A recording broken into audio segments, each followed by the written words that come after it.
বিজন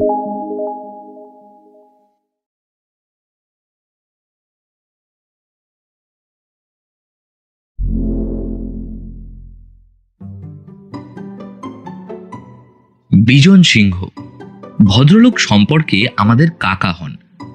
পারিবারিক যোগসূত্র বলতে বাবার বাল্য বন্ধু।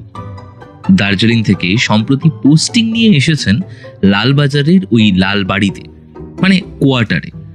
বাবার কাছেই শুনেছি অ্যান্টি রাউডি সেকশনের এক উচ্চ পদের দায়িত্ব পেয়েছেন উনি। আমি সাদামাটা জিওগ্রাফি অনার্স করা ছাত্র। আমার কাছে কলকাতা পুলিশের গোয়েন্দা বিভাগের অ্যান্টি রাউডি সেকশনও যা, আর ব্ল্যাক হোলের ভেতরের অন্ধকার অথবা ক্যালকুলাসের ফর্মুলাও তাই। বাবাকে জিজ্ঞেস করেও বিশেষ কিছু সুবিধা না পেয়ে গুগল করলাম।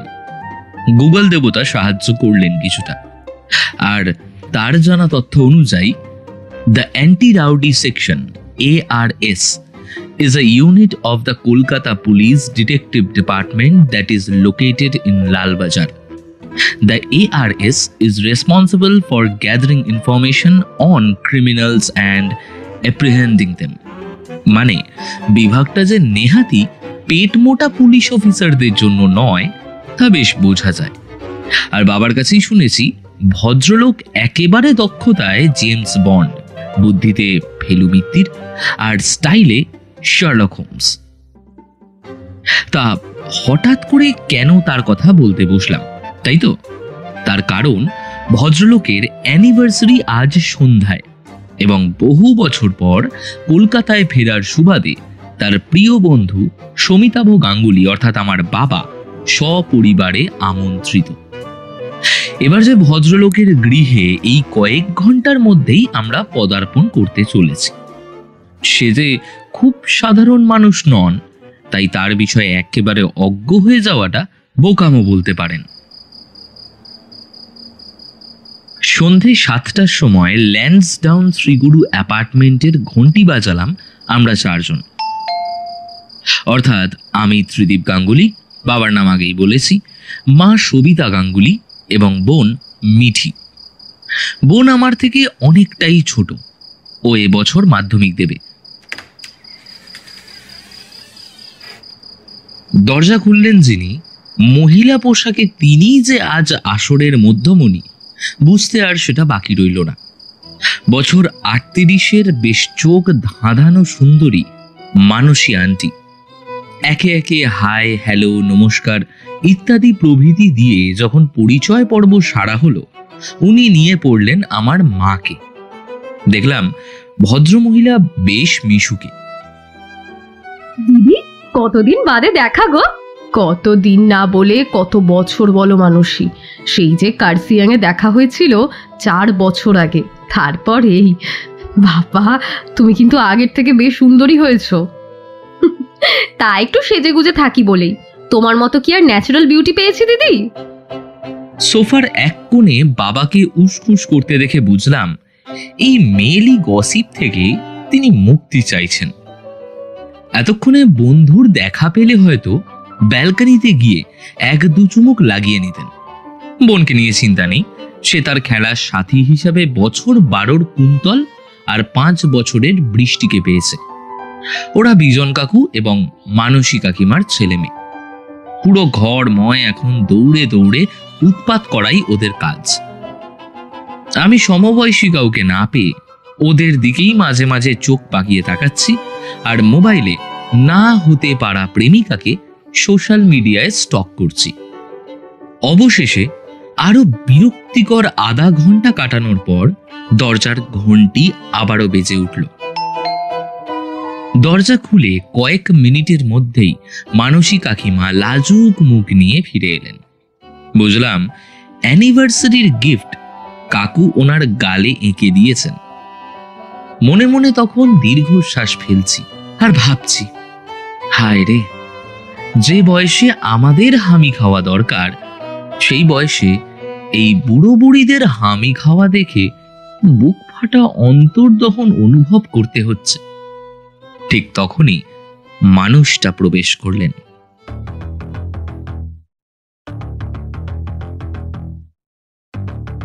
40 বছর বয়স হলেও বেশ স্টাউট চেহারা, মানে ভুঁড়ি নেই, মাসল আছে, মোটা গোঁফ, চোখে চৌকো ফ্রেমের চশমা, ব্যক্তি সুলভ চোখ মুখের চাহনি আর হাসি মুখের সাথে গাম্ভীর্য।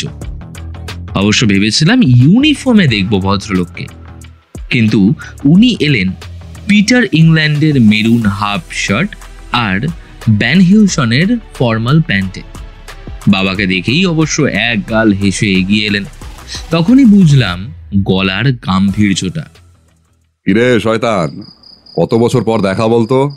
বাবাও এবার হাফ ছেড়ে সোফা থেকে 18 বছরের যুবকের মতো তিরিং করে লাফিয়ে উঠে বললেন, আরে আজকাল এমনই সাধু ভাষায় বন্ধুদের সঙ্গে আলাপ করছিস নাকি রে?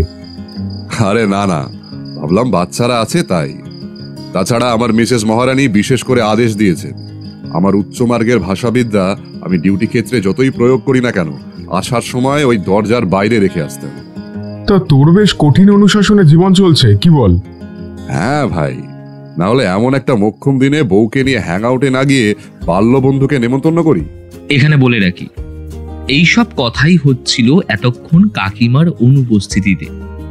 উনি কিচেনে গিয়েছেন। ফিরে আসতেই অবশ্য আলাপের গতি প্রকৃতি বদল হলো। চোখ টিপে উনি বললেন, এখনো তো সময় আছে ভাই, ঘড়িতে 8টা বাজলেই তোমায় আমি আমার ছাদের বাগান দেখাতে নিয়ে যাব। আকাশে চাঁদ, নিচে পাশাপাশি 2টি চেয়ার, আর তার আগে কেক ফেক কাটবি তো? যা ফ্রেশ হয়ে আয়। আজকাল ইউনিফর্ম পরা তুলেই দিলি নাকি? আরে বড় অফিসার বুঝলি তো, এই ফর্মাল প্রয়োজন না থাকলে এতেই চলে যাই। আত্মগোপন বলে একটা ব্যাপার আছে না। আরে এই দেখ, এই তোর ছেলেটার সাথে পরিচয় করা হলো না। মায়ের সাথে নমস্কার প্রতি নমস্কার সেরে আমার দিকে ঘুরলেন ভদ্রলোক। আমার বুক ধুক ধুক করছে। একজন সত্যিকারের পুলিশের মতন পুলিশকে কখনো আমি এত কাছ থেকে দেখিনি। আর সত্যি বলতে কি, ভদ্রলোককে আমার স্কটল্যান্ড ইয়ার্ড থেকে উঠে আসা চরিত্র বলে মনে হয়েছে।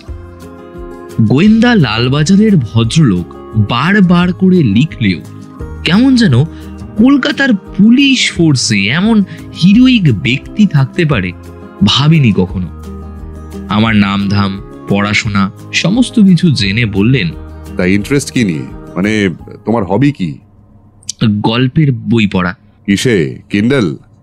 না, বইতে। বই পড়ো আজকালের ছেলে হয়ে? বেশ, তা বাপের গুণ পেয়েছো দেখছি। তা কি বই, মানে ওই প্রেম কাহিনী নাকি রহস্য রোমাঞ্চ, নাকি আবার ওই ভৌতিক গল্প? Real life crime. My god, Tapesh Ranjan is alive. তা কি কি পড়েছো ইতিমধ্যে? প্রিয়নাথ বাবুর 3টে ভলিউম শেষ করে গোয়েন্দা পিঠ শুরু করেছি।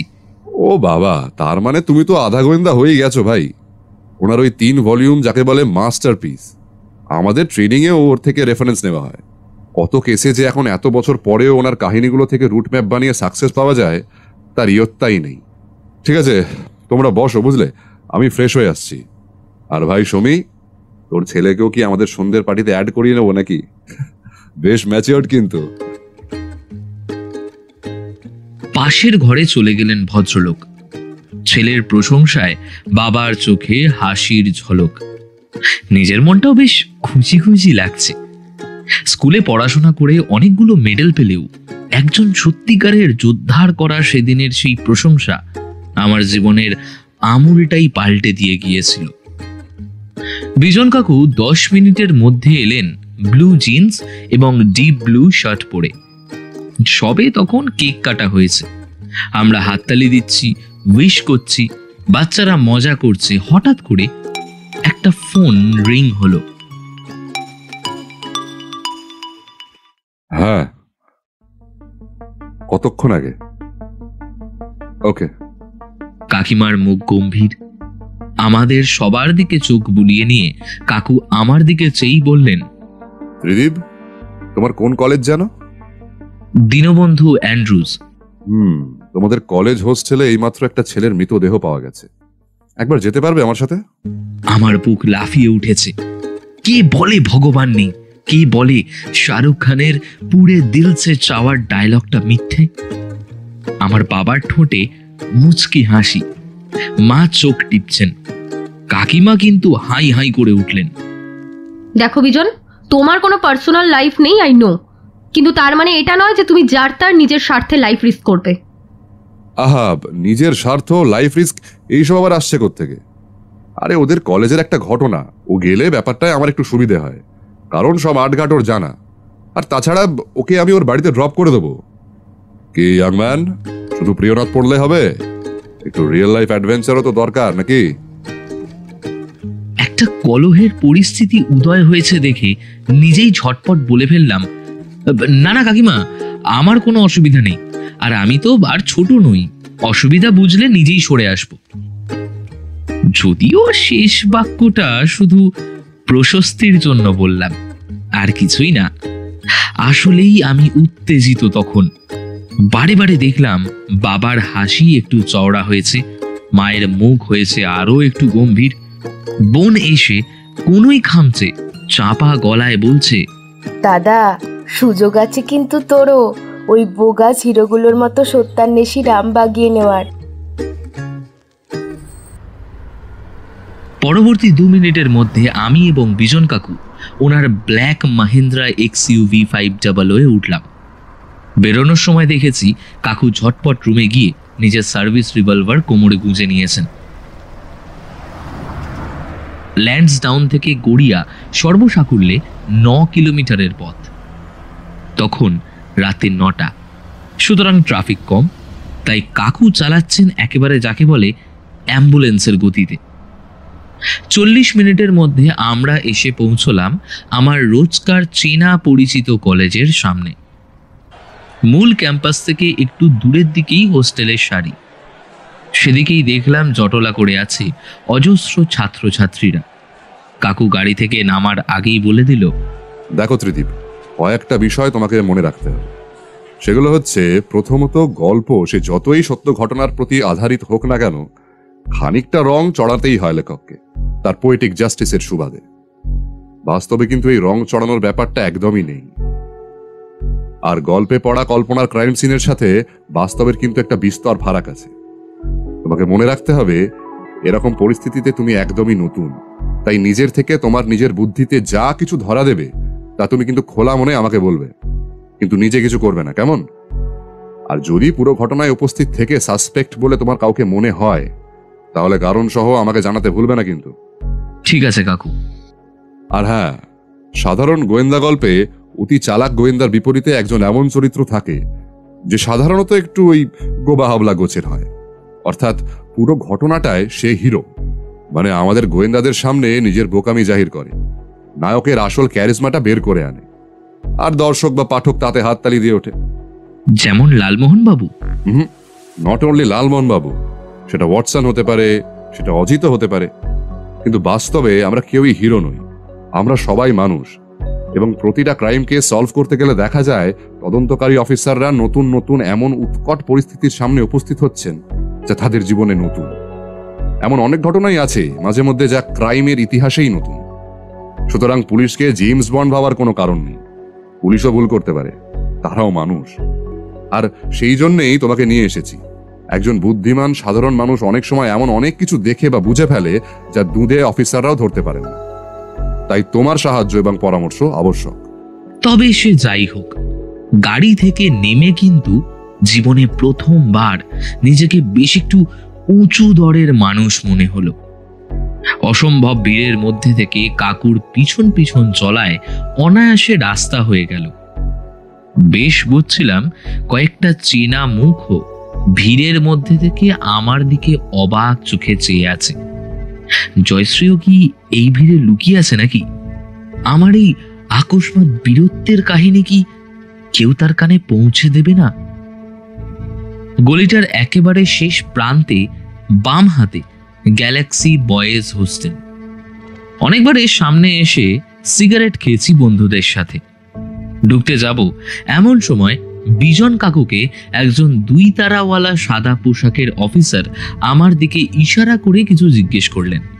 তারপর কাকুও তার কানে কানে কি যেন বললেন, আর সঙ্গে সঙ্গেই দেখলাম ভদ্রলোকের দৃষ্টি সন্দেহ থেকে সম্ভ্রমের দিকে বদলে গেল। পেছন থেকে কে যেন ডাকলো। ফিরে দেখলাম অনিকেত এবং আরো 2-3 জন বন্ধু। অবাক বিস্ময় আমার এই অযাচিত উত্থানে যার পর নাই অবাক হয়ে তাকিয়ে রয়েছে। আমিও দ্রুত হাত নেড়ে উঠে গেলাম কাকুর পেছন পেছন সিঁড়ি বেয়ে। বিল্ডিংটা 6 তলা। 3 তলার চওড়া ওয়াশরুম প্যাসেজকে লম্বালম্বি ভাবে প্লাই দিয়ে ঘিরে একটা সিঙ্গেল বেডরুম বানানো হয়েছে। সেটাতেই ঘটনা, এসব জায়গায় এরকম ভাবে ঘর বানানো খুব সাধারণ।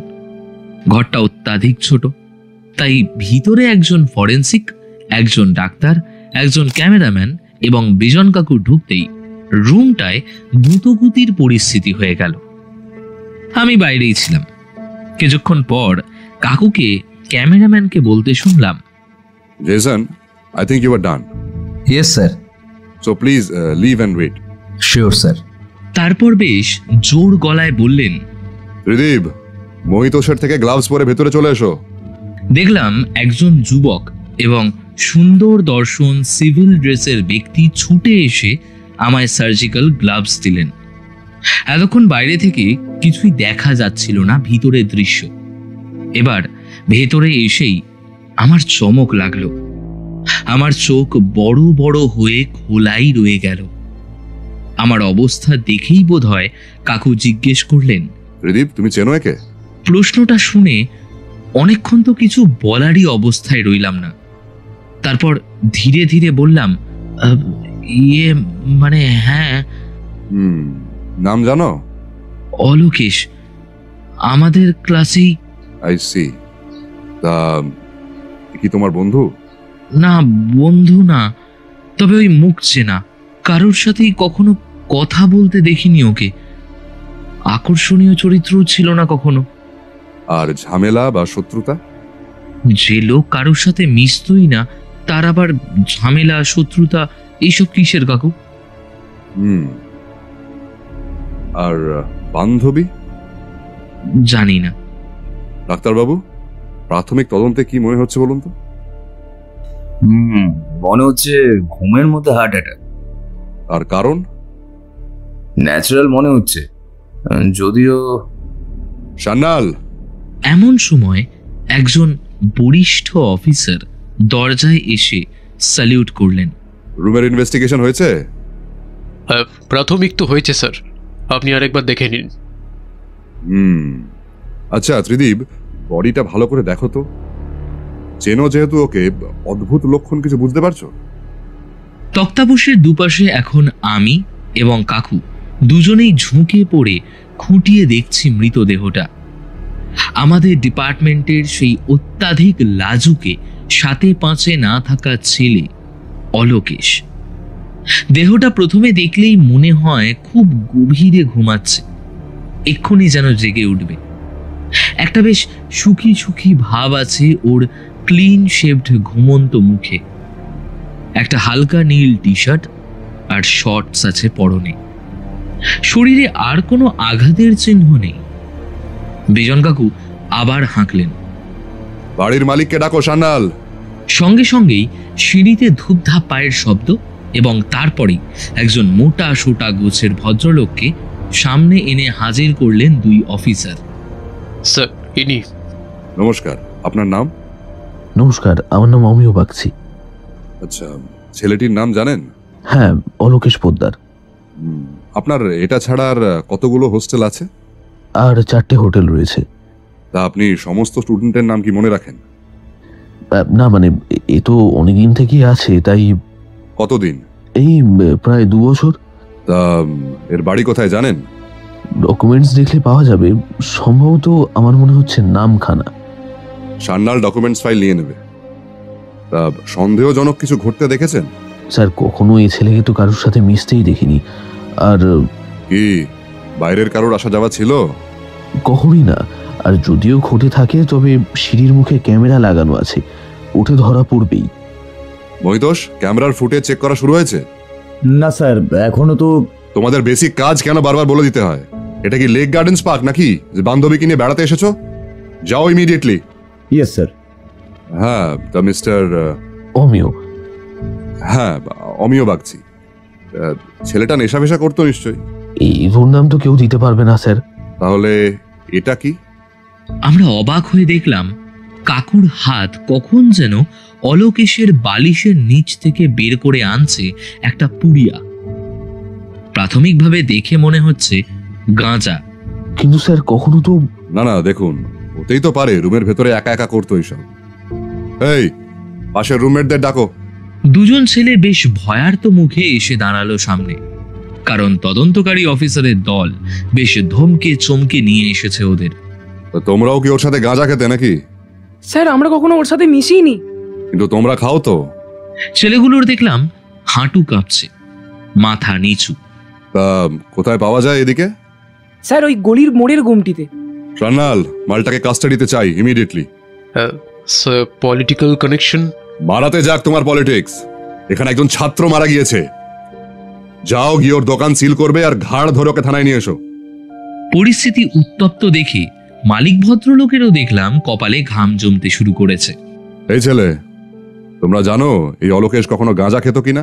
স্যার বেশিরভাগ সময় বন্ধ দরজার ভিতরেই থাকতো, কিন্তু স্মেল তো কখনো পাইনি।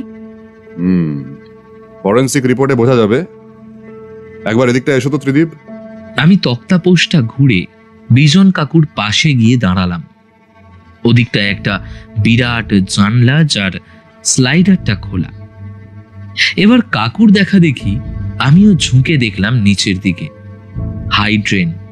সান্যাল, এটা কি খোলা ছিল নাকি তোমরা এসে খুলেছো? নো খোলা ছিল স্যার। এরপর আমার দিকে চেয়ে নিচু গলায় জিজ্ঞেস করলেন, ডিপ্রেশনের দিকটা নিয়ে কিছু মনে হচ্ছে তোমার? মানে? মানে এই ধরো, তোমাদের জেনারেশনের তো আজকাল হুট করেই ডিপ্রেশন। WHO কিন্তু বলছে সারা পৃথিবীতে 350 মিলিয়ন নাকি ডিপ্রেশনের শিকার, আর তার মধ্যে 17.3 মিলিয়ন লোক হৃদরোগে মরে। কিন্তু কাকু, সেক্ষেত্রে তো এমন কিছু নিশ্চয়ই পাওয়া যাবে যে মাধ্যম দিয়ে ও মনের ভাব ব্যক্ত করার চেষ্টা করছে। রাইট, মানে যেমন ধরো ওই ডায়েরি বা নোটপ্যাড, অথবা মোবাইলের প্লেলিস্ট, নোট বা ড্রাইভ। দুর্দান্ত। সান্যাল, মৈতোষকে বলো ওর মোবাইলের পুরো ডেটা আমার চাই। কিন্তু আরো একটা জিনিস। হ্যাঁ, কি ব্যাপার? সুইসাইড টেন্ডেন্সি কিন্তু ছিল না। কেন?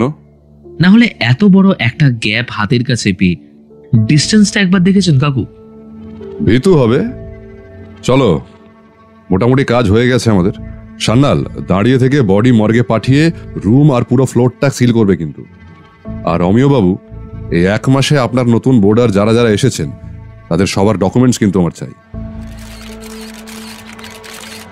সিঁড়ি দিয়ে নিচে নেমে আমরা গলির মুখে এসে দাঁড়ালাম। ততক্ষণে মিডিয়া এসে পৌঁছেছে।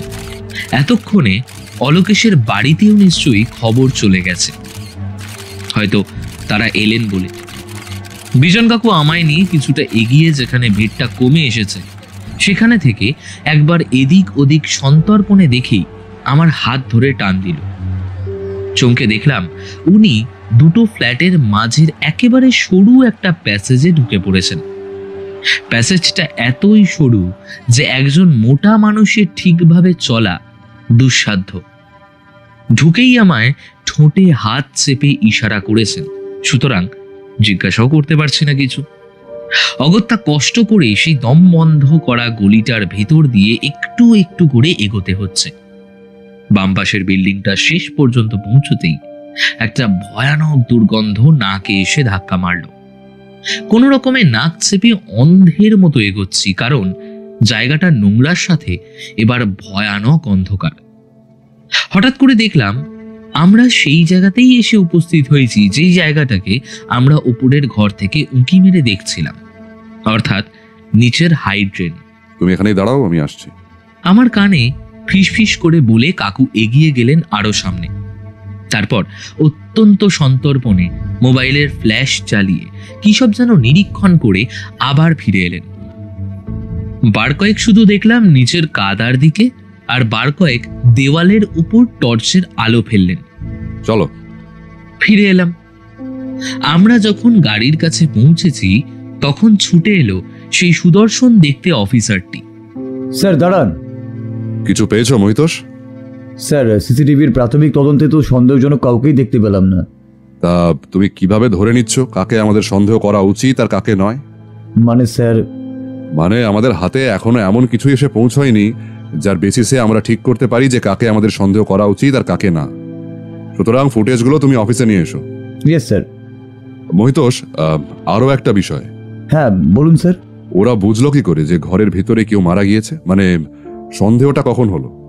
স্যার এখানে রাতে খাবার সময় সকলেরই একবার করে অ্যাটেন্ডেন্স দেওয়ার ব্যাপার আছে। আজ রাঁধুনি রাতের খাবার আগে বানিয়েই সন্ধ্যা থাকতেই খাবার সার্ভ করে দেওয়ার কথা ছিল, কারণ তার কোথাও একটা যাওয়ার ছিল। এই ব্যাপারটা আগে থেকেই সবাই জানতো, কিন্তু সময় চলে গেল, ও যখন গেল না তখন বাড়ির মালিক ভুলে গিয়েছে ভেবে ডাকতে এসে দেখে রুম ভিতর থেকেই লকড, অথচ অনেকবার ডেকেও সাড়া দিচ্ছে না কেউই। সেটা দেখেই হুল্লোড় করে, আর তখনই ধরা পড়ে ব্যাপারটা। I C. ওকে, তুমি যাও। এরপর স্যালিউট করে চলে যায় সে।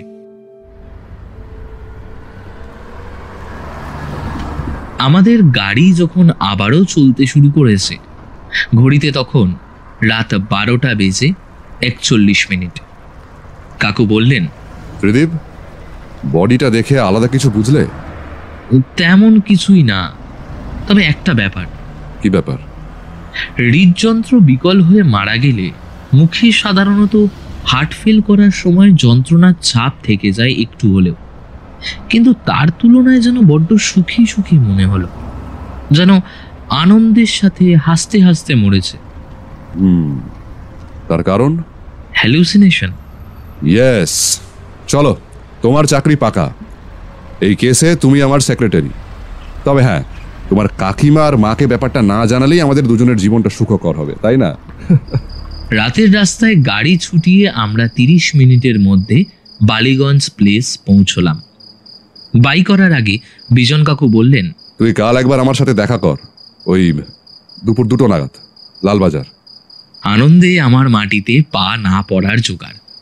এদিকে ফ্ল্যাটের দরজা যখন মা গোমরা মুখে এবং ঘুম চোখে খুলল, তখন আমিও একটু মুখ গোমরা করেই বলে দিলাম, বেকার, বোগাস।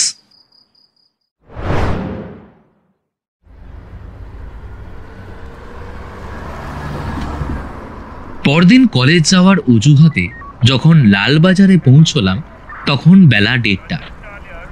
উল্টো দিকের একটা লাঞ্চ কেবিনে বসে কাকুকে ফোন করেও পাওয়া গেল না। দুবার রিং হয়ে কেটে গেল। অগত্যা অপেক্ষা। প্রায় 40 মিনিট অপেক্ষার পর একটা সাদা পুলিশের গাড়ি এসে দাঁড়ালো দোকানটার সামনে। তার ভিতর থেকে দুজন নেমে এলেন। একজন অবশ্যই বিজন কাকু এবং অপরজন মহিতোষ বাবু। পরিচয় সাক্ষাতের পর অবশ্য মহিতোষ বাবুটা মহিতোষ দা হয়ে গিয়েছিল আমার, তাই এখান থেকে আমি ওকে মহিতোষ দা বলেই সম্বোধন করছি। কাকু কেবিনের ভেতর এসে কোনার একটা টেবিলের দিকে আঙুল দেখে হাতের ইশারায় আমাকে ওখানে যেতে বলল। আমিও পিছু পিছু গিয়ে বসলাম। কি তপেশ রঞ্জন, দেরি হয়ে গেল অনেকটা? না কাকু, ঠিক আছে। পরিচয় করিয়ে দিই, মহিতোষ এ হচ্ছে আমাদের এই কেসের একজন অন্যতম সহযোগী ত্রিদীপ গাঙ্গুলি, এবং কাকতালীয়ভাবে সম্পর্কে আমার ভাইপো। এ তো স্যার একেবারে ফেলু মিত্তির সম্পর্ক। হ্যাঁ, এমনিতে কি আর তপেশ বলে ডেকেছি? বলে রাখি, ভূগোলের ব্রাইট স্টুডেন্ট, কিন্তু ঘুরতে ভালোবাসে, রিয়েল লাইফ ক্রাইম থ্রিলার পড়ে, আর ঠিক ওই কলেজেরই ছাত্র। বাহ, অসাধারণ কানেকশন। আর ত্রিদীপ এ হচ্ছে আমাদের ডিপার্টমেন্টের একজন অন্যতম, যাকে বলে ব্রেনের দিক থেকে দুর্ধর্ষ অফিসার, মহিতোষ সান্যাল। বন্দুক চালানো থেকে সাইবার সেল, ওর অনন্ত যাতায়াত। বাড়িয়ে বলছেন স্যার। তারপর মুরগির ঝোল আর পাউরুটি সহযোগে হাসি ঠাট্টায় আমরা এমনই মশগুল হয়ে গেলাম যে ভুলেই গিয়েছিলাম দুজন সত্যিকারের গোয়েন্দার সাথে বসে রয়েছি। তবে মহিতোষটাকে কেন জানি না ভালো লেগেছিল বেশ। বড় মিষ্টি চরিত্র। বেরোতে বেরোতে একটা অদ্ভুত প্রশ্ন করলেন কাকু। আচ্ছা ত্রিদীপ, আমার এই সামনের যে কটা চুল উঠে গেছে, সেগুলো কি আবার লাগানো বা গজানো সম্ভব? আমি হতাশ মুখে দাঁড়িয়ে রয়েছি দেখে বললেন, আরে তোদের এখন বয়স অল্প, ওরা বুঝবি না।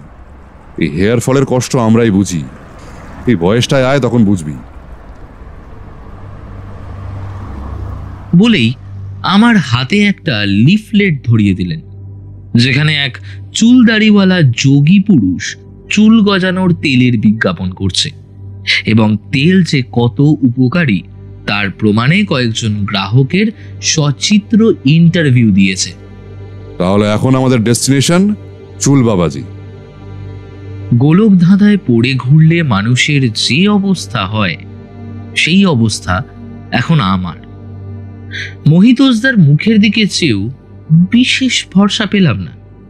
তবে সে কাকুর চোখ বাঁচিয়ে একবার আমার কানে কানে বললেন, স্যার তো অযথা কোথাও যান না, নিশ্চয়ই লিঙ্ক আছে কিছু।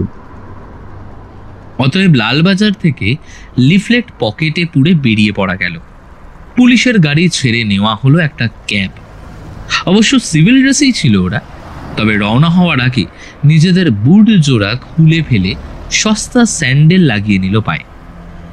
জিজ্ঞেস করাতে কাকু যা বললেন তা হলো, জানিস তো, সাধারণ পোশাকে পুলিশ চেনার 101 উপায় আছে। তার মধ্যে সবচেয়ে সহজ উপায়টা হচ্ছে এই বুট। পুলিশ নানান কাজে নিজের ইউনিফর্মটা খুলে ফেললেও পায়ের বুটটা কেন যে খুলতে পারে না জানি না। তাই আমি এই বিশেষ পদ্ধতিটা অবলম্বন করি। স্যার হতে পারে দৌড়ানোর সুবিধায়। না না, সব সময় তো আর দৌড়াতে হচ্ছে না মৈতোষ। আর তা হলেও একটু না হয় খালি পায়ে দৌড়ানো অভ্যেসটা করে রাখলে। ভেবে দেখো তো, এই সামান্য কারণটার জন্য কত কেস ফসকে যায়। তুমি কাল থেকে রোজ সকালে 5 কিলোমিটার কলকাতা রাস্তায় খালি পায়ে দৌড়াবে, কেমন? মানে স্যার। যাই হোক, ক্যাবে চড়ে আসা গেল খিদিরপুর। গন্তব্য বিচালি ঘাটের কাছে কোনো একটা জায়গা এবং লিফলেটের ছবি মিলিয়ে মোহিতোসদা বললেন, স্যার বাবাজি বেশ সেকুলার মনে হচ্ছে। অথবা গডলেস। মোহিত, সেটা তো গেলেই বোঝা যাবে। তবে তুমি এই স্যার স্যার মারানোটা বন্ধ করো তো। আমার নাম অলোকেশ, আমার টাকের সমস্যা। আর ত্রিদীপের নাম বদলানোর দরকার নেই, ও আমার ভাই। আর তুমি আমার বন্ধু এরিক গোস্বামী। আরে সেকুলারের সাথে দেখা করতে গেলে একটু সেকুলার তো হতেই হবে। আর তোমারও তো অল্প বয়সেই মাথার মাঝখানে পাতলা হতে শুরু করেছে, দেখিয়ে নিও একটু। অবশেষে ক্যাবকে বিদায় দিয়ে আমরা নেমে পড়লাম বিচালি ঘাট। আক্তার লেনের একটা গিঞ্জি গলির ভেতর একটা দুতলা বাড়ি। বাইরে থেকে উঠে গেছে লোহার সিঁড়ি। গলিটা থেকে ঠিক বাইরে বেরোলেই বাম হাতে বিচালি ঘাটের জেটি, নদী পেরোলেই বোটানিক্যাল গার্ডেন। তবে এই গিঞ্জি গলির ভেতরে গঙ্গার স্নিগ্ধ বাতাস পৌঁছয় না। সিঁড়ি বেয়ে 3 জনে উপরে উঠে গেলাম। পুরনো দিনের সাইবার ক্যাফের মতো ভিতরে বাহির দুটো ঘর, মাঝখানে পর্দা ঘেরা। বাইরে ভাগোয়া পরিহিত একটি লোক বসে রয়েছে গোমড়া মুখে, আর তার পাশের বেঞ্চে দুটো টাক মাথা বুড়ো।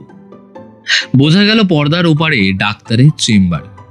আমাদের দেখে লোকটা সন্দেহের দৃষ্টিতে বেজার মুখে বলল, কি চাই? চুল চাই মাথায়।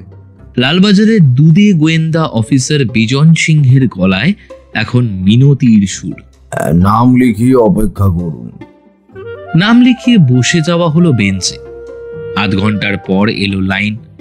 3 জনে একসাথে ভেতরে যেতে চাইলে রিসেপশনের লোকটা বারণ করলো, একসাথে নয়, আলাদা আলাদা। আগে বাবা, সমস্যাটা জেনেটিক্যাল, তাইনি তো বললেন আপনার বন্ধু। হ্যাঁ, বন্ধু হলেও ছেলেবেলা থেকে মিশেছি তো, ওই একেবারে ল্যাংটা বয়স থেকে। তাই মনে হয় আমাদের জিনগুলো মিলেমিশে গেছে আর কি। লোকটা বিজন কাকুর ঠাট্টায় বেশি মনোযোগ দিল বলে মনে হলো না। ভিতরে গিয়ে আবার কয়েক মিনিটের মধ্যেই সে বেরিয়ে এলো। বলল, যান। বুঝলাম পারমিশন হয়ে গেছে। ভিতরে গিয়ে দেখলাম ডাক্তার নয়, দাড়ি গোফওয়ালা একটা সাধু গোছের লোক।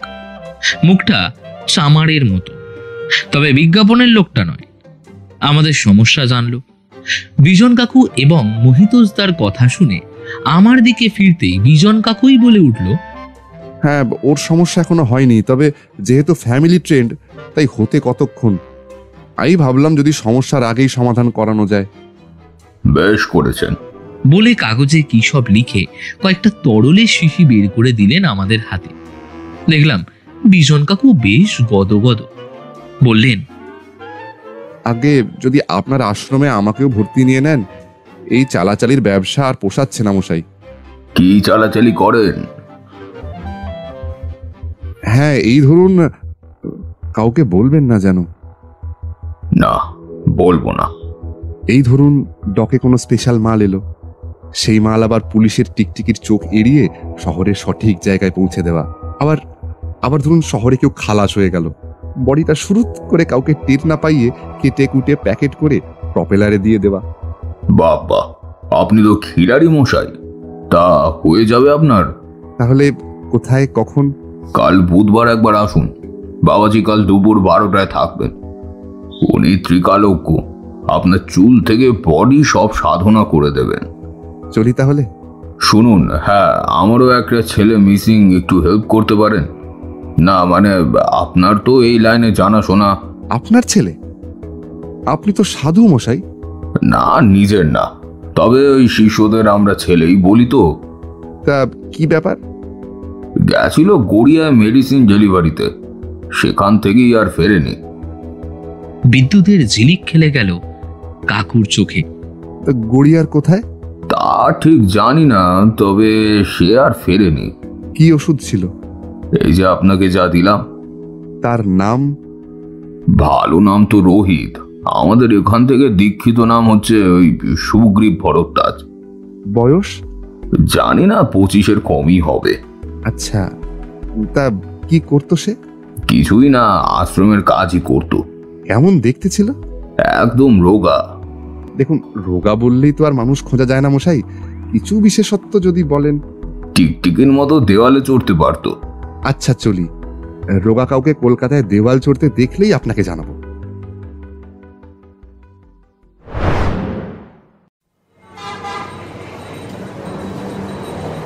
আবারও ক্যাম্প। তবে আমাদের তিনজনের কারুর মুখে কথা নেই। বড়বাজারে এসে আমরা গাড়ি ছেড়ে দিলাম। প্রথম কথা বললেন বিজন কাকু। শ্যামলালের পান খাইনি অনেকদিন, দাঁড়াও খেয়ে নি। তারপর পান মুখে পুড়ে হাঁটা। তা কি বুঝলি তোরা? কি বুঝবো, আমরা পরস্পরের মুখ চাওয়াচাওয়ি করছি। কাকু আবারও বললেন, মমিতোষ বাবাজির তেল ওষুধটা ল্যাবে পাঠাও। স্যার, ওরা কি কোনোভাবে ইনভলভ? মানে ওই ছেলেটার মিসিং হওয়ার খবরটা? এখনো অনেক রাস্তা চলা বাকি, অনুমান দিয়ে কিছুই হয় না তো। অন্ধকারে একটা ঢিল ছুঁড়েছিলাম, এটা অন্ধকার ভেদ করে একটু আলো যে দেখাচ্ছে তা বলতে পারে। আর ওই গাঁজার ডিলারটাকে যে কাল রাতে ধরেছিস তো? হ্যাঁ স্যার, সে মাল কোথায়? কাস্টাডি, একটু ওটাকে খুঁটিয়ে দেখা যাক। এরপর কাকু এবং মহিতোষদা চলে গেলেন কাস্টাডি। আমি বাড়ির পথ ধরলাম। জেরার ঘটনা কাকুর থেকেই পরে জেনেছিলাম। অবশ্য আজ চলে গেলেও পরদিন আমাদের গন্তব্য আবারও ওই। এবার সাক্ষাৎ হবে স্বয়ং বাবাজির সঙ্গে।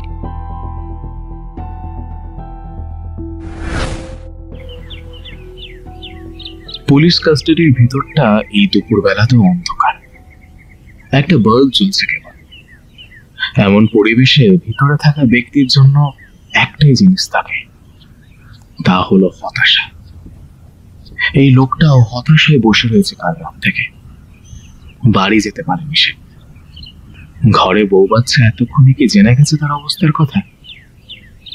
যদিও সবাই জানে এ তো একদিন হবারই ছিল, তবুও সে লোকাল থানায় মাসের শেষ সপ্তাহ পৌঁছে এসেছে এতক্ষণ। তবে এবার কি না খুদ বড় অফিসের দল, তাই ঝামেলা হয়তো একটু বেশি পোহাতে হবে। তবুও সব জেনেও মানুষের মন আশা ছাড়তে চায় না, তাই থেকে থেকেই সে বাইরের প্যাসেজের বোবা অন্ধকারের দিকে চেয়ে হাত পেরেছে। কেউ আছো? আমায় বের করো। কেউ এসেছে নাকি আমায় ছাড়তে? দেখো না, তোমরা দেখো না। তাই এখন যখন হাবিলদার রঘুনাথ পান্ডে হাসি মুখে লোহার গারদের চাবি খুলতে লাগলো, তার মুখ সত্যি আনন্দ উজ্জ্বল হয়ে উঠল। তার শুকনো মুখ আর গোপনাগত চোখ দুটো জলজল করে উঠল যেন। সে ভাবলো হয়তো সঠিক জায়গায় পৌঁছে গেছে হবে, তাই তার মুক্তির ঘন্টি বেজে গেছে। কিন্তু তার বদলে তাকে অবাক করে ভেতরে ঢুকলো দুজন পুলিশের লোক, একজন মাঝবয়সী এবং অন্যজন বেশ যুবক। তারা ভিতরে আসতেই আবার খটাং করে বন্ধ হয়ে গেল দরজা। লোকটার মুখের উজ্জ্বলতা আবারও নিভে গেল যেন। ভিতরে এলেন গোয়েন্দা অফিসার বিজন সিং এবং সাব ইন্সপেক্টর মহিতোষ পোদ্দার। চায়ের গ্লাসটা ঠক করে মেঝেতে নামিয়ে রেখে বিজন বললেন, আচ্ছা মহি, বলছি এনডিপিএস এর কি সাজা হবে বলতো আদালতে গেলে? স্যার, গাঁজা বিক্রির শাস্তি অনুযায়ী ওই 15-20 বছরের মতো জেল আর লাখ 2 জরিমানা। হে বাবা, তাহলে পরিবারের কি হবে? ভিক্ষা করে খাবে, আর না হলে জানেনই তো বস্তি ফস্তি কিছু একটা। আচ্ছা, ওই বাচ্চা ছেলেটা তো এর দোকান থেকেই মাল নিয়ে গিয়েছিল, তাই না? তাহলে তো অনিচ্ছাকৃত খুনও লাগানো যায়। তাহলে স্যার যাবজ্জীবন। আর যদি ব্যাপারটাকে ইচ্ছাকৃত করে দেওয়া যায় তাহলে ফাঁসি। জানেন স্যার, বউটা আবার শুনেছি প্রেগনেন্ট। এই অবস্থায় রাস্তায় রাস্তায় ভিক্ষা করতে হবে। এই কথাবার্তার পুরোটাই অবৈধ মাদক বিক্রেতা রমেনকে মানসিকভাবে ভাঙার জন্য। এগুলো পুলিশের চেনার এক পদ্ধতি। রমেন পাও দিল সেই জায়গায়। এতক্ষণ চুপ করে থেকে এবার সে হঠাৎ করে চেঁচিয়ে উঠল, না স্যার, বাঁচান, আমায় বাঁচান। ওই ছেলে কি করে মরেছে আমি জানি না, বিশ্বাস করুন স্যার। বাঁচতে চাস? হ্যাঁ স্যার, হ্যাঁ স্যার, হ্যাঁ। বেশ, বলতো এই ছেলেটাকে চিনিস? বিজনের হাতের ছবিটা মৃত অলোকেশে। হ্যাঁ স্যার, চিনি। কোথায় দেখেছিস? আমার দোকানের সামনে দিয়ে যাতায়াত করতো। ছেলেটা কাল রাতে মারা গিয়েছে, জানিস বোধহয়। আর ওর কাছ থেকে তোর দোকানের জিনিস পাওয়া গেছে। কিন্তু মা কালী দিব্যি স্যার, এই ছেলে কখনো এসব জিনিস ছুতোই না, আমার দোকানেও কখনো আসেনি। তোর দোকান থেকে তো গ্যালাক্সি হোস্টেল দেখা যায়, যতদূর দেখেছি ওর জানলাটাও দেখা যায়। কাউকে বিকেলের দিকে ওদিক দিয়ে চড়তে দেখেছিস? না তো স্যার। তবে তবে কি? আমাদের ঘরের দিকে কালীতলা বস্তিতে একটা নতুন ছেলে এসেছে। কদিন ধরে তাকে দেখছি, সে বেশ টিকটিকির মতো দেওয়াল চড়তে পারে। কোথায় সে? বস্তিতেই হবে। তুই দেখলে চিনতে পারবি? হ্যাঁ স্যার, হ্যাঁ স্যার। মহিতোষ, গাড়ি বের করো, আর্জেন্ট। সঙ্গে একেও নিয়ে নিও। কিন্তু বিজন সিংহ বাইরে আসতেই থমকে দাঁড়াতে হবে। অলোকেশের মা এবং বাবা থানায় এসেছে। ওদের মুখের দিকে তাকানো যায় না ছাড়া। 2 নম্বর টেবিলের অফিসারের সাথে কথা বলতে বলতে দ্রুত গাড়িতে এসে বসে বিজন। গাড়ি তখন জগদীশ বোস রোড ধরে ছুটছে। হঠাৎ বিজনের ফোনে রিং হয়। কাকু, খবর দেখেছো? ত্রিদীপ, তুই কোথায়? কেন, কি হয়েছে? আমি সরোবর মেট্রোর বাইরে। হঠাৎ সোশ্যাল মিডিয়ায় দেখলাম খবরটা। কি হয়েছে সেটা তো বল। গড়িয়ার কালীতলা বস্তিতে আগুন, পুড়ে ছাই সমস্ত কিছু। সিলিন্ডার ফেটে মৃত্যু প্রায় 10 জনের। হোয়াট? খবর ঠিক? একদম রিয়েল কাকু, এখন সব নিউজ চ্যানেলে লাইভ দেখাচ্ছে এটা। শোন, তুই এক্ষুনি তোদের কলেজের সামনে আয়। মাথাটা পিছনের সিটে এগিয়ে দেন বিজন সিংহ। কি হয়েছে স্যার? খারাপ কিছু? মহিতোষ, শত্রুপক্ষ বুঝে গেছে আমাদের সব। আমরা যেখানে যাচ্ছি সেই কালীতলা বস্তি আগুনে পুড়ে সব শেষ। আমাদের থেকে আমাদের কম্পিটিটর বেশি স্মার্ট। বাকি রাস্তাটা দুটো কঠিন মুখের মাঝে বসে বারবার চোখ মুছতে লাগলেন। কালীতলা বস্তিতে আগুন মানে তার সব শেষ। একবার মাত্র সে জিজ্ঞেস করেছিল, স্যার, স্যার, আমার পরিবার। জানি না রে রতন, জানি না। মন শক্ত রাখ, পুলিশের সাহায্য কর। মনে রাখিস, তোর যারা ক্ষতি করলো তাদের শাস্তি দিতেই হবে। হ্যাঁ স্যার, হ্যাঁ। ঠিক দীনবন্ধু কলেজের সামনেই দেখা ত্রিদীপের সামনে। উঠে আয় ত্রিদীপ। এর পরের ঘটনা অবশ্য আমার জানা, তাই আমিই বলছি। আমাদের গাড়ি সেদিনের মতো গলি ঘুরে আরো কিছুটা এগিয়ে আর এগোতে পারল। এমনিতেই সরু রাস্তা, তার উপর স্থানীয় লোকজন, পুলিশ, মিডিয়া আর দমকল মিলিয়ে ভয়ানক এক পরিস্থিতি। কোনো রকমে ভিড় সরিয়ে এগিয়েও বিশেষ ফল হলো না। ততক্ষণে যা হবার হয়ে গেছে। দাউ দাউ করে আগুনের লেলিহান শিখা আকাশ ছুঁয়েছে। চারপাশে সজ্জন আর সম্বল হারানো অসহায় মানুষের হাহাকার। আগুন এখনো নিয়ন্ত্রণে আসেনি। দমকল বাহিনীর কাল ঘাম ছুটছে আগুন নিয়ন্ত্রণ করতে। সুতরাং দমকলের ব্যারিকেডের আগে এগোনো সম্ভব নয়। পুলিশের তদন্তের কাজ শুরু হতে এখনো অনেক দেরি। কাকু বললেন, আগুন যে কাকতালীয় নয় এ কথা আমার মন বলছে। ঠিক কি কারণ হতে পারে স্যার? নিশ্চয়ই এমন কেউ বা এমন কিছু ছিল ওখানে যা সরিয়ে দেওয়ার প্রয়োজন পড়ল। চলো ফিরে যাই। ফেরার পথে অবশ্য লোকাল থানার বড়বাবু কিঙ্কর তালুকদার এবং দমকলের প্রধানকে বলে আসেন বিস্তারিত রিপোর্ট জানাতে। কিন্তু ফেরার পথে হঠাৎ করেই থমকে দাঁড়ান কাকু। লোকজনের পায়ে পায়ে এদিক ওদিক হচ্ছিল একটা জিনিস। বিজন কাকুর লোকজনকে সরিয়ে তুলে নেন সেটা, একটা স্মার্ট ওয়াচ। মহিতোষ, আজ রাতের মধ্যেই এটা রিপোর্ট চাই আমার। Sure sir. তারপর আবারও গাড়ির কাছে এসেই কিন্তু থমকে দাঁড়াতে হলো। মহিতোষদা বলল, স্যার এটা কি? মহিতোষদা গাড়ির বাম দিকের দরজার সামনে থেকে তুলে নিয়েছে একটা পাথরে মোড়ানো সাদা কাগজ। সেটায় কয়েকটা মাত্র অক্ষর লেখা, পিছু ছাড়ো, বেঁচে যাবে। কাগজটা কিন্তু কে ফেলে গেছে ড্রাইভারের থেকে সেটা জানা গেল না। কাকুর পাশে বেশ কড়া পাকের ধমক খেয়েও ড্রাইভার সুখদেব বলল, স্যার কত লোক তো এখন আসা যাওয়া করলো এবং পথে গাড়িটাই তো রাখা মুশকিল হচ্ছিল। কে যে কখন ফেলে গেছে ঠিক বুঝতে পারিনি স্যার। অগত্যা সিগারেটে শ্রাদ্ধ করেও বিজন কাকুর মুখে হাসি ফুটল না। আমাকে বাড়িতে নামিয়ে চলে গেলেন ওরা। পরদিন দুপুরে বিশালী ঘাটে বাবাজির ঠিকানায় পৌঁছে দেখা গেল তাকে চুল গজানো সমাধানকারী বাবাজির দল ফাড়ার। বাড়ির মালিক মুস্তাক মিয়াকে পাকড়াও করেও যা পাওয়া গেল তা হলো ভুয়ো কয়েকটা আধার কার্ড, অর্থাৎ ভুয়ো পরিচয় দিয়ে ঘর ভাড়া নিয়েছিল ওরা। মুস্তাক মিয়াকে যতটা চমকানো যায় তার সম্পূর্ণটা করে আমরা এসে দাঁড়ালাম প্রিন্সেপ ঘাট। মগজে একটু বাতাস না দিলে নাকি মগজ খোলে না, এমনটাই কাকুর বক্তব্য। কথায় কথায় উঠল ঘড়ির প্রসঙ্গ। মহিতোষ, স্মার্ট ওয়াচ সম্বন্ধে কিছুই জানালে না কিন্তু এখনো তুমি। ও স্যার, ভুলেই গিয়েছিলাম, ওটা আলমগীর নামের একটা লোকের। তবে ভাবলাম এই কেসের সাথে কোনো সম্বন্ধ নেই, তাই। নিজেই সব ভেবে নাও কেন বলো তো তোমরা? মোবাইলের লোকেশনে ট্র্যাক করতে বলো, আর্জেন্ট। Yes sir. মহিতোষদা ও টিমকে ফোন করার আধ ঘন্টার মধ্যে খবর আসে। স্যার মোবাইল তো ডিসকানেক্ট, তবে কিছু লোকেশন পাওয়া গেছে যেখানে সাসপেক্টের বিশেষ গতিবিধি রয়েছে। লোকেশনগুলো কি কি? পার্ক সার্কাস বস্তি, ম্যান্টন, বিচালি ঘাট আর শোভাবাজার। এমনি নাকি পিন পয়েন্ট আছে? আছে স্যার। যেই জায়গাগুলোতে লোকটার যাতায়াত বারবার ঘটেছে সেই জায়গাগুলোতে নজর রাখো।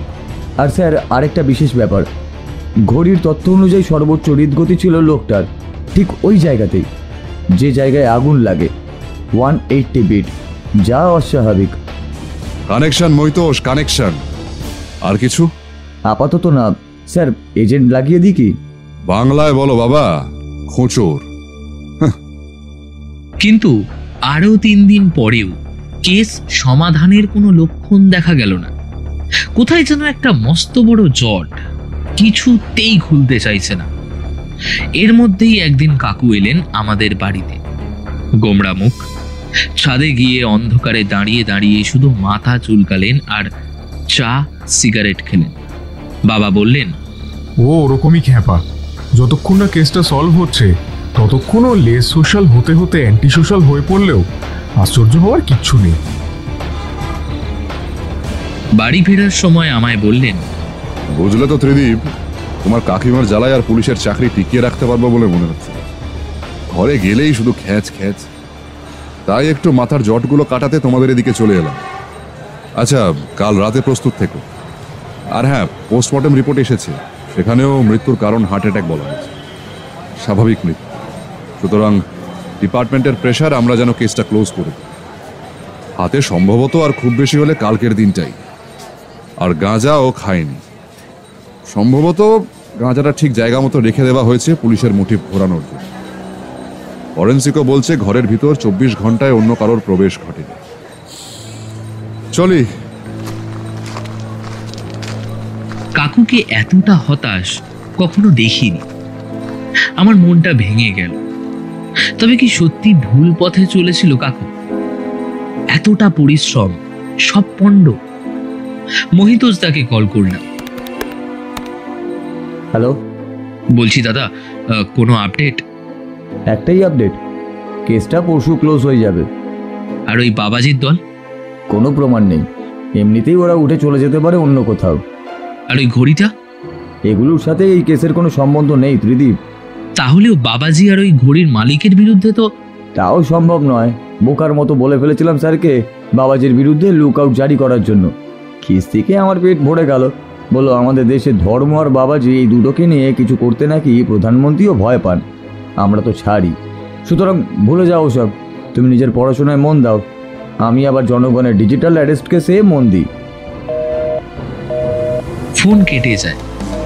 রাতে ঘুম আসে না।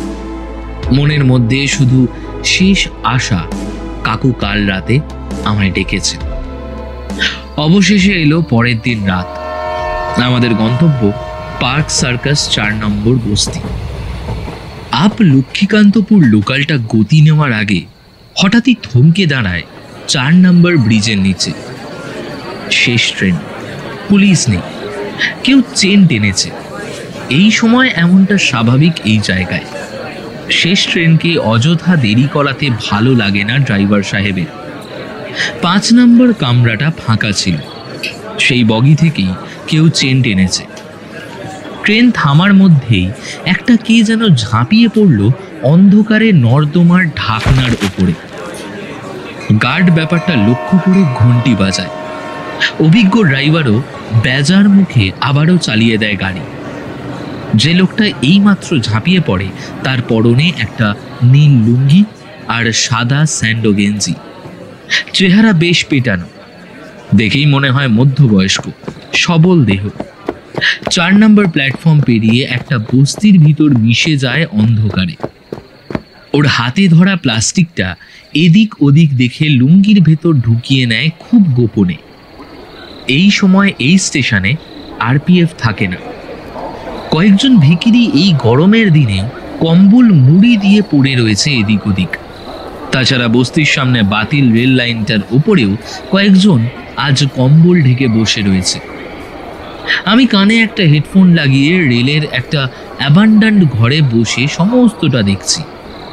আমার দায়িত্ব সকলের আশপাশে লুকোনো আমাদের বন্ধুজনের কাছে যে ডিভাইসগুলো রয়েছে তার থেকে আসা বার্তা অনুযায়ী খবর প্রদান করা। লুঙ্গি পরা লোকটা বস্তির ভেতর কোনো একটা ঘরের দরজায় টোকা দিল। দরজা খুলতেই সে বলল, সালাম সাদ্দাম, মনোজ কোথায়? তুমি? আরে আমি সিদ্দিক। সিদ্দিক? তুমি ডকে ধরা পড়ে বাবাজির রিসেপশনিস্ট হয়ে বসেছিলে না? হ্যাঁ, লোকের টাক মাথায় চুল লাগাচ্ছিলাম। তার মধ্যেও পুলিশের দল ঠিক একদিন ঢুকে গেল। ভাগ্যিস চিনতে পারেনি। আসলে ওই বাচ্চার কেসটা। কোন কেসটা? আরে ওই কলেজের বাচ্চাটা। আরে চালাকি করে মালটাকে না সরাতে পারলে তো ফেঁসে যেতাম। আমাদের বাবাজিকা দাওয়াইয়ের ব্যাপারে মালটা জেনে গিয়েছি। এমন সময় আবারও দরজায় ধাক্কা। এটা একেবারেই আনপ্রেডিক্টেবল। সাদ্দাম নামের লোকটা উঠে দরজা খুলতেই একটা বুড়ো গোছের লোক ভিতরে ঢুকতে চায়। কে মিয়া? সিদ্দিক। চালাকির জায়গা পাওনি? সিদ্দিক তো আমার সাথে ঘরে বসে আছে। সঙ্গে সঙ্গে বুড়ো লোকটা জেদের সঙ্গে রাগ মিশিয়ে বলে উঠল, হে সিদ্দিক, আমি সিদ্দিক। খাল কেটে পুলিশ ঢুকিয়েছো নাকি ঘরে? বলার সঙ্গে সঙ্গেই হুটপাটের শব্দ। আমি সঙ্গে সঙ্গে হেডফোনে বললাম, ডেঞ্জার, কোড ল্যাঙ্গুয়েজ। সঙ্গে সঙ্গে বার্তা পৌঁছে গেল স্টেশনে এবং বস্তি সংলগ্ন নতুন নতুন ভিখিরি ভবঘুরে যারা এতক্ষণ গরমের দিনেও মোটা কম্বল ঢেকে পড়েছিল তাদের কাছে। সঙ্গে সঙ্গে চারপাশ থেকে অজস্র প্রেত মূর্তির মতো ছদ্মবেশী সশস্ত্র পুলিশের দল ঘিরে ফেলল বস্তিটাকে। কিন্তু ঠিক কোন জায়গায় যে ঘরটা সেটা খোঁজা মুশকিল। তবে ততক্ষণে আশঙ্কার প্রহর গুনছে, কারণ হেডফোনে স্পষ্ট শুনছি গুলি চলছে ঘরের ভিতর। ওরা সম্ভবত 4 জন, আর কাকু একা একটা মাত্র রিভলভার আর একটা অতিরিক্ত ম্যাগাজিনের সাথে নিয়ে। কয়েক মিনিটের মধ্যেই বেশ বুঝতে পারলাম কাকুর গুলি শেষ। ওদের একজন মাত্র লোক কাকুর গুলিতে মরেছে।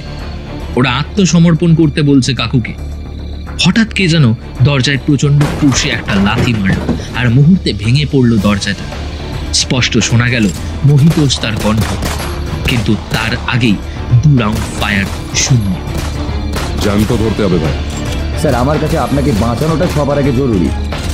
কিন্তু তার মধ্যেই আবারও কয়েক রাউন্ড ফায়ার এবং মহিতোষ তার শেষ চাপা আক্রমণ। এরপর আর কোনোদিনও শুনিনি আমার প্রিয় সেই মহিতোষ তার কণ্ঠটা।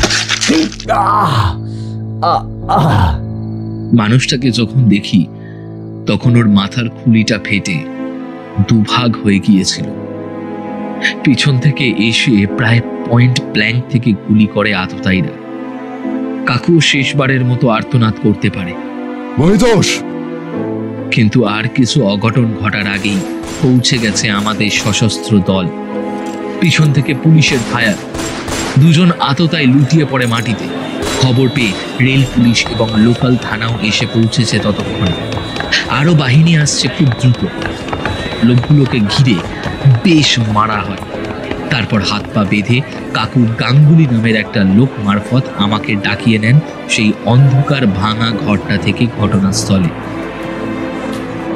4 জন ধরা পড়ে সেখানে, সাদ্দাম, কৌশিক, বান্টি আর সরোজ। বস্তিতে রেড করে তার কিছুক্ষণের মধ্যেই ধরা পড়ে চক্রের মূল পান্ডা কানকাটা কালী। কিন্তু দরজার সামনে গিয়ে মহিতোষ তাকে ওভাবে পড়ে থাকতে দেখেই আমার পায়ের তলার মাটি কেমন যেন কেঁপে ওঠে। চোখ থেকে 2 ফোঁটা জল গড়িয়ে পড়ে অজান্তেই। জীবনে আমি কখনো বড় বিচ্ছেদ দেখিনি, আপনজনের মৃত্যু দেখিনি, কিন্তু আজ এই 1 সপ্তাহের পরিচয়ে সম্পূর্ণ অচেনা অজানা একটা মানুষ যে আমায় কাঁদিয়ে যাবে তা আমি কখনো ভাবিনি। কিন্তু মুহূর্তেই ঘরটার মধ্যে যেন বজ্রপাত হলো। বিজন কাকুর ইস্পাত কঠিন ব্যারিটোন কণ্ঠ গর্জে উঠল, বাঁচতে চাস তো তাড়াতাড়ি বল, কেন মারলি ছেলেটাকে? আর ওই তোদের ওষুধের রহস্যটা কি? আমি জানি না কিছু। সঙ্গে সঙ্গে পাশের অফিসারের হাত থেকে রিভলভার ছিনিয়ে গুলি চালালেন বিজন কাকু। পাশেই বসে থাকা বান্টির খুলি উড়ে গেল। শেষ আর্তনাদটাও পর্যন্ত করতে পারল না। বান্টির মগজ থেকে রক্ত, মাংস আর ঘিলু ছিটকে এসে লাগলো কৌশিকের মুখে, আর সঙ্গে সঙ্গে সে হাও মাও করে কেঁদে উঠে বলল,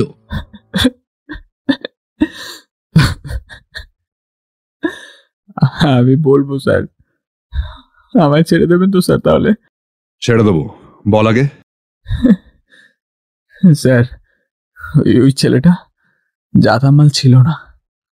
ওই কি বলে সায়েন্টিস্ট টাইপের ছিল। ওর মাথাতেও টাক ছিল, দেখেছেন হয়তো। একদিন বাবাজির ক্লিনিকে আসে, সেখান থেকে ওকে ওষুধ দেয়। তারপর চুপ সালা, চুপ করে থাকবো? আমি বলবো সব। কালীর হুঙ্কারকে বিন্দুমাত্র পাত্তা না দিয়ে বলে চলল কৌশিক, স্যার, ওই ওষুধ একবার যে খাবে তার নেশা হয়ে যাবে। তারপর থেকে চুলের কথা ভুলে ওষুধের পেছনে পাগল হয়ে বাবাজির দোকানে লাইন লাগাবে। ড্রাগের চেয়েও ভয়ঙ্কর। ও জিনিস তিব্বত থেকে নিয়ে এসে এদেশে পাচার করে বাবা। কিন্তু ছেলেটা শেয়ানা ছিল, সে কি সব টেস্ট ফেস্ট করে ধরে ফেলল। আমাদের এই আড্ডাও ধরে ফেলেছিল ও নিজে খুঁজে। সেদিন রাতে ওই দরজার বাইরে যেখানে আপনাদের স্যারেরা দাঁড়িয়ে আছে, ওখানে দাঁড়িয়ে ও দরজার আড়ি পাচ্ছিল। কালুদা বুঝতে পেরে কাঠটা ফায়ার করে, কিন্তু কাঠটা জাম ছিল। ও ভয় পালায়। ভাগ্যে ট্রেন ছিল, স্টেশনে পালিয়ে যায়। কিন্তু বান্টি ওকে ফলো করে, চুপচাপ দেখে আসে ওর থাকার জায়গা। তারপর একদিন ওই বাবাজি কি এক ওষুধ দেয়। রাস্তা দিয়ে ছোটকা রোজ নজর রাখতো ওকে। সেদিন দুপুরেই ঘুমিয়ে পড়েছিল, আর রাস্তাতেও কেউ ছিল না। সুযোগ নিয়ে ছোটকার দেওয়াল বেয়ে উঠে খোলা জানলা দিয়ে ওর নাকে শুকিয়ে দেয়। বাবাজি বলতো স্বপ্ন দেখতে দেখতে নাকি মানুষ মরে যায় ওর ওই ওষুধে। মানে আপনি জীবনে যা চেয়েছেন পাননি, সেই সব স্বপ্ন দেখতে দেখতে যে কখন মরে যাবেন। কি সব আশ্চর্য জিনিস বাবাজি হিমালয় থেকে নিয়ে এসেছিল মাইরি। বাবাজি কোথায়? বাবাজি তো চলে গেছে। চলে গেছে? হ্যাঁ, সেদিন দুটো পুলিশের লোক সাধারণ লোক সেজে এসেছিল বুঝে, বাবাজি ডক হয়ে পালিয়ে গেছে। বস্তিতে আগুন কেন লাগালি? যাতে ছোটকা ধরা না পড়ে। আর মাল সব ছোটকাই লুকিয়ে রেখেছিল ওই বস্তিতে। সব একেবারে পুরো শেষ। এবার অট্টহাসি করে উঠল কালী। প্রমাণ করবেন কি করে? হ্যাঁ, প্রমাণ করবেন কি করে এই গল্প? বাচ্চাটার খুন যে করেছে তার তো দাও হয়ে গেছে। মাল যা সেসব বাবাজি, আর বাবাজি ফেরা। এখান থেকে গাঁজা চরস ছাড়া আর কিছুই পাবেন না। কালী, সরোজের স্মার্ট ওয়াচটা পুলিশের জিম্মায়। ওটা প্রমাণ করে দেবে বস্তিতে আগুন সরোজ লাগিয়েছিল। আর কালী, তুমি একটু তোমার চুল দাড়িগুলো লাগাবে? কি কি যাতা বলছেন আপনি? কথা আমি বেশি বলবো না কালী, ডিরেক্ট গুলি চালাবো। তাড়াতাড়ি করো। এরপর যা হলো তা অভূতপূর্ব। তাকের ওপর থেকে পরচুলা দাড়ি পড়ে বছর 35-এর কালী হয়ে উঠল বাবাজি। পকেট থেকে সেই লিফলেটটা বের করে আমার হাতে দিয়ে কাকু বললেন, দেখ তো চিনতে পারিস কিনা। সত্যি হুবহু এক। কালী, তুমি যে বাবাজি তোমাকে দেখেই বুঝতে পেরেছি। তোমার ওই এক চোখ কটা দেখে। আর তোমার বোধহয় আরো একটা পরিচয় আছে। দীনেশচন্দ্র কলেজের ইয়াং প্রফেসর, বোটানিতে গোল্ড মেডেল জয়ী 10 বছরের ফারার খুনিশ্রী কালী শঙ্কর বণিক। এবার বলো তো, তোমার এহেন অধপতনের কারণ কি? স্যার, প্রফেসরই আমার লাইন ছিল না। গবেষণা করতে চেয়েছিলাম। প্রফেসর আমার স্পেশাল পেপার ঝেড়ে নিজে ডবল পিএইচডি মারল, আর আমি পড়ে রইলাম ওখানে। আর আমার স্পেশাল পেপারের স্পিসিসটাও ব্ল্যাক মার্কেট করতে চেয়েছিল। সরিয়ে দিলাম মালটাকে, তারপর নিজে কেটে পড়লাম। তারপরেরটা সবাই দেখতে পাচ্ছে। খিদিরপুরেই এখনো কিছু মাল আছে, বাকি এই বাড়িতেও আছে। গাড়িতে তোলো এদের সবাইকে, ভালো করে বাঁধবে কিন্তু। রহস্যের সমাপতনের পর সাধারণত গল্পে শেষ হয়, কিন্তু বাস্তবে তা হয় না। সেখান থেকে শুরু হয় নতুন গল্পের। প্রথম গল্পটা হলো এই যে জবানবন্দিটা, এর প্রতিটা তথ্যসূত্র এবং প্রমাণকে পুঙ্খানুপুঙ্খ মেলাতে না পারলে আসামিদের সাজা হবে না, তাই রেকর্ড দ্রুততায় সবকিছু মেলানো।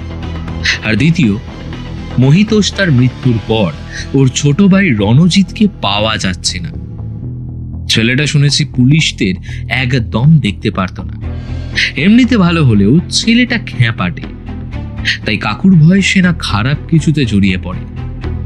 এইভাবে ক্রাইম এবং ক্রিমিনালের সমানুপাত গতিতে বাড়তেই থাকে সমাজে, কখনো কমে না। আদালতে এই ঘটনা প্রমাণের পর কাকু মেডেল পান। বিদেশ পর্যন্ত এই কেসের গুণগান হয়, যেহেতু আন্তর্জাতিক মামলা ছিল ঠিক তাই জন্য। তবে যে ভালো মানুষটি চিরদিনের জন্য হারিয়ে গেল, আমার সেই মহিতোষটা, তাকে কি খুঁজে দেবে আমার কাছে? আর তার ভাই, সে কি আজ কোনো গ্যাংয়ের দলে নাম লিখিয়েছে? জানি না। তবে হ্যাঁ, বাবাজির ওষুধে অশাক্ত অনেকেই শনাক্ত করে আদালতে সাক্ষ্য দিয়ে পুরো দলটার যাবজ্জীবন নিশ্চিত হয়। এখন এই সমস্ত মানুষদের রিহ্যাব সেন্টারে ট্রিটমেন্ট চলছে।